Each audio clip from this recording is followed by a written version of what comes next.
Hi, have you ever gone on a date and been insulted by the other person? How is this tied to clinical research? Well, in this video, you will find out. All right, so if you don't know me, welcome to my channel. My name's Mario. I have been in clinical research for 16 years and as a CRA for 13 of them. And I have gotten a lot of requests for how do you effectively communicate difficult things to the principal investigator. So this video is going to be different. I'm going to talk about a personal story of a date I went on and really use this to show how to communicate effectively and how not to communicate. All right, before I get started on that topic, I need to remind you, as always, to please smash that like button and to subscribe to my channel if you haven't done so already. The channel is now just shy of 1,000 subscribers, so thank you all for your support. All right, so let's talk about my dating experience. I was going somewhere on a monitoring visit, met a woman that happened to live in the city, and I was staying at a hotel not too far off from where she lives. So to make things easy, I said, hey, I'll pick you up, I'll take you to dinner, and we'll get to know each other. And I thought nothing of this. I was like, well, at worst, it's one evening of my life. I will get to meet someone new, and it'll be interesting from that perspective. So I obviously envisioned a much nicer night than what actually happened. So I picked up this woman. We arrived at the restaurant. As soon as we arrived, the waitress came up to us and said, hey, you need to put in your food order as soon as possible. There's over an hour wait, just letting you know, so be aware. And I was thinking to myself, well, this is an hour where we can get to know each other. We barely know each other, so that's not bad. I mean, an hour of time to spend with someone while we await our food. Again, this was what's going through my head. As you can imagine, that hour it proved to be really, really interesting. So we placed our order. Again, I drove her. And within the first 5 minutes, it became apparent to both of us we both had no interest whatsoever in each other. Unfortunately, that happened in the first 5 minutes. So now we had an hour wait for our food, plus I drove, so I couldn't just escape. And I thought to myself, hey, I will be kind, I'll be professional, I'll be diplomatic, and I will effectively communicate that we'll have a nice night. I'm not interested in anything further. Well, turned out that wasn't what actually happened because she expressed that she wasn't interested first, and the way she expressed it could be seen, or at least to me, it was seen as insulting. Much of what she said was her indirectly insulting me for an hour, and had it not been for the fact that I drove, I probably would have left and ended things there and then. But I drove, and I was also hungry, so I kind of wanted the food to come. So why am I telling this story? Because we were trying to communicate the same message. We're not interested in each other. The way I was trying to do it was going to be professional, kind, respectful, and effective. In the end, she would have gotten the message. The way she did it was condescending, insulting, and it was just not the way you go about speaking to people. So when you were talking as a clinical research associate to the principal investigator, you want to be me in the story, the person that's thinking through everything you're saying, that's being professional, that's being diplomatic, that's being kind. In the end of the day, you two are on the same team, and you are trying to prep the site for that audit. You're going to have findings. Unfortunately, I would say almost every visit is going to have some findings. Some are going to be major, some are going to be minor. But you want to be very careful on how you craft your conversation of how you speak to the PI. So the way that she did it, and I've actually seen CRAs speak to sites the way she spoke to me on that date. The CRAs go in, they're very argumentative, they yell, they are not diplomatic, and it just ends up destroying the relationship with the site. So you do not want to be her. You do not want to be like her. You want to be very, very careful in your wording. So I will now jump into what is, let's call it an imaginary situation, but as you may guess, it's happened to me. So in this imaginary situation, you are the CRA, you did a little bit of prep and you realized data wasn't entered, queries weren't answered in your prep for the monitoring visit, and you sent an email to the site and said, hey, just a reminder, I'm coming on these days, please make sure to enter data, please make sure that your queries are responded to. You get to site and nothing was done. You then look for documents that you want to collect in the investigator site files or regulatory binder, and nothing's there. The CVs are still out of date, the medical licenses that are filed are expired, whatever. The documents that you want to collect are just not there. You then look at the investigational product and say, all right, maybe the investigational product is properly accounted for. And then you notice that their entries are missing. The temp logs that you look at, there's a temperature excursion that was unreported. You're finding issue after issue after issue after issue. So what you should be thinking once you find all these issues in the back of your head, being a clinical research associate, is lack of PI oversight. The PI is clearly not effectively overseeing the trial at their site.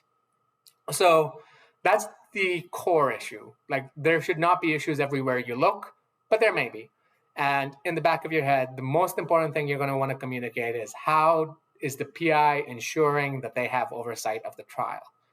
So I'll get to the conversation with the PI. So the other things you want to think through before you get to talking to the PI is, what are the core issues and what's the root cause of them? So why did the site not enter data? Why were the queries not addressed? Is this because a lot of the site staff is new? So if you look at the delegation log and you see a lot of turnover, this may be an explanation for why things are not done. Is the staff not adequately trained? Again, this might be because they're newer, or people have been pulled in and they are not as familiar with the protocol and ECRF completion guidelines. And in that case, would you offering a training to them be helpful? This is what you should be thinking in the back of your head. Is it a workload issue? Look at how many study coordinators are assigned. Is there a primary and a backup? Are these people working across several different studies? Have that conversation. Are you not entering data because of time issues, because of workload, because of being new? Try to understand the core issue. Investigational product. Why are there issues with the investigational product? Is the pharmacy running too many studies? Is the staff not familiar with what they need to do? Is there a communication breakdown? For example, an unreported temperature excursion. Is this because it was noticed at the pharmacy but not communicated to the study coordinator who didn't report it to the sponsor? Those are all things you should be thinking. Regulatory binder. Why are these documents not filed? Oftentimes in today's world, it's because a lot of sites have documents electronically, but you want to understand what the issue is. As oftentimes documents do exist, it's just where are they filed. But they may not, and you want to make sure you are meticulously, objectively listing issues to be discussed with the principal investigator. So now you've gone through this visit, you are dreading meeting with the principal investigator because you have nothing positive to tell them. So how do you have that extremely difficult conversation? Now, as I started this video with my dating experience, and you may have guessed it, the core, you need to be what I did or similar to me, in that you need to be extremely clear, effective, diplomatic, professional, and kind. If you do those things, you will have a good conversation, no matter how bad the content is. So when the PI comes in as a CRA, I'd introduce myself if we've never met before, or even if we've met before. Oftentimes, unless I go to a site a lot, the PI doesn't always remember me or me being at the site. So, hi, my name is Mario. I am the CRA for X and X study. I have done this visit, and there are several things that are concerning to me that I'd like to discuss with you. Now, note, you probably have 5 minutes tops to communicate this. So this is where effective communication comes in.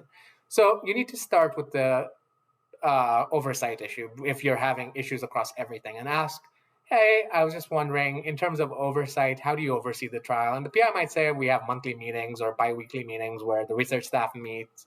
And then you go in terms of priority. Say, hey, I notified your site of this visit. I noticed data was not entered, queries were not resolved. Can you help me understand why this may be? Is this because your staff is working across many studies? Is this because of worker shortage? Is this because of your site staff being new? And really offer how you can help. If the issue is workload, can I do calls to help the site? If there's training, can I do the training? You want to interject yourself and be as helpful as possible to your site.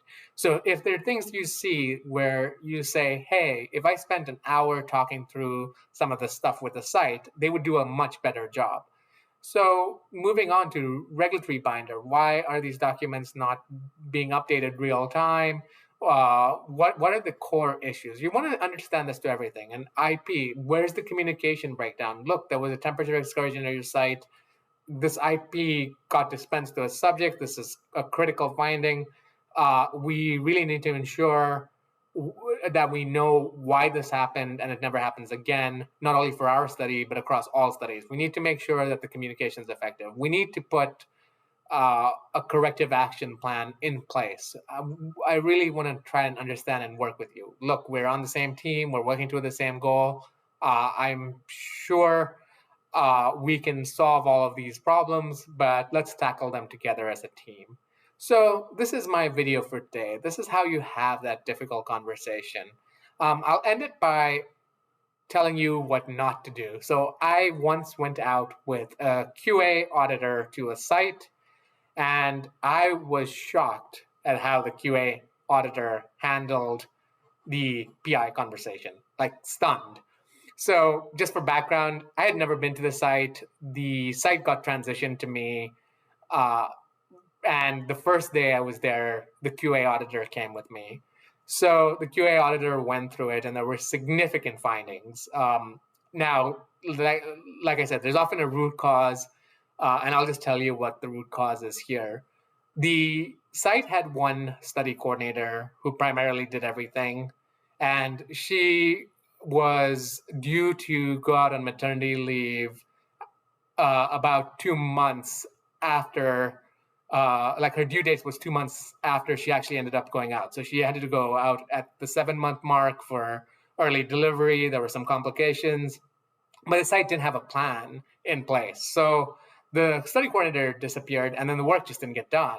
So now the QA auditor is coming with me post this study coordinator going out on maternity leave, and issue after issue after issue is being found because no one was really doing the work. The site just didn't have a plan in place because they weren't expecting the person to go out on maternity leave 2 months early. So the way that the QA auditor, in my opinion, should have communicated this is with the understanding, hey, we understand you were in a difficult circumstance. You didn't have a study coordinator. Your backup study coordinator was not fully trained because she was not active. How do we help the situation? Instead, the QA auditor started a yelling match with the principal investigator, which no one ever wins in a yelling match. I'm not one to yell. I just don't think it's effective. But I was sitting there very uncomfortably as the PI and the QA auditor started yelling at each other. The problem is the QA auditor opened saying that your site is terrible. These are the issues. You should not be running clinical research. It went on and on and on. And it was not really the way she should have communicated it. Again, this site had one core issue that made things very clear. If you understood that the study coordinator went out on maternity leave 2 months earlier than expected, you would understand why you were seeing what you were seeing. And you would work with the site and say, hey, let's train your backup, let's bring things up to speed, let's work on that. Yelling at the PI, telling them their site's terrible, etc., was not great. And what's even worse, like I said, this was my first day at the site. So now, me being the CRA, I'm stuck with the site. We have a terrible relationship, even though I had no involvement in this relationship breakdown because it was two other people yelling at each other, but I was there on the side of the QA auditor, so someone coming in to fix that.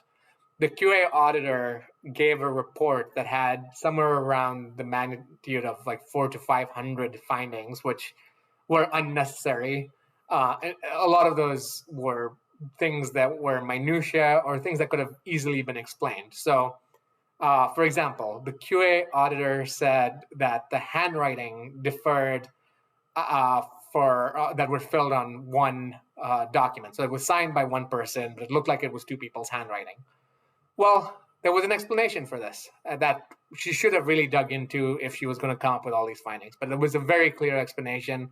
Turns out when the study coordinator got pregnant, her hand, her right hand, which was the hand she wrote with, started swelling and she couldn't hold the pen properly. So she started writing with her left hand.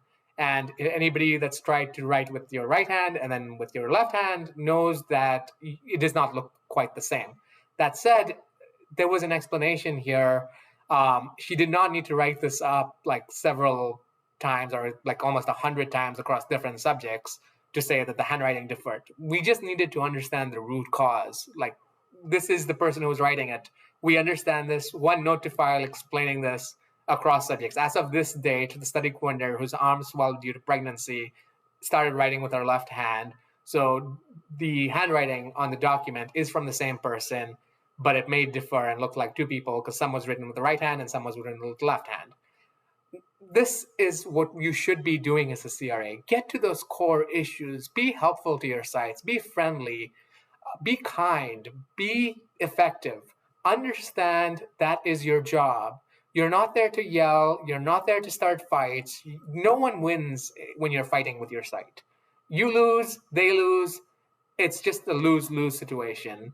So that's how I'll end this video. Be very careful in how you speak to the principal investigator, and be sure you're communicating in the most effective way possible, that you are available to help your site, and that you will do whatever is needed to bring your site into compliance and ready for that FDA audit. All right, so hopefully you enjoyed that video.